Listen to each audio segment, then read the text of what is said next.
মধ্যে চলাফেরা করছে।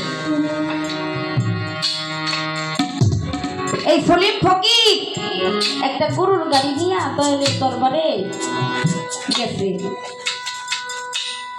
আগের দিনের দয়ালেরা অনেক কষ্ট করছে বাবা, ভক্ত গেলে সারা রাত ঘুমাই নাই, ভক্তকে নিয়ে আলোচনা করত, হাদিস কোরআন দেহ সম্বন্ধে বিভিন্ন ওই ভক্তকে কিছু জানানোর জন্য বিভিন্ন আলোচনা তারা করে সারা রাত্রি ভক্তের সাথে কাটিয়ে দিত।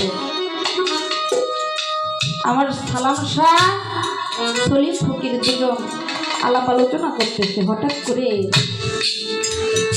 আমার সালাম শাহ বলতেছে, সলিম রে, তোর মায়ের জন্য কালকে সকালে যাইতে হবে একটা কাপড় আনার জন্য। তোর মা যে সকালেই আমারে বইলে রাখছে যে আগামী দিন যেন তার জন্য একটা কাপড় নিয়ে আসি।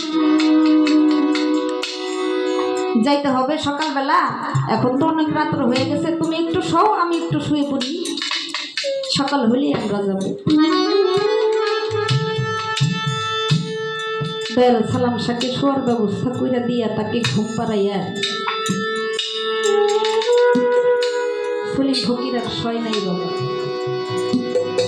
ওই গরুর গাড়িটা নিয়া, আগে তো মা জননীরা যারা ছিল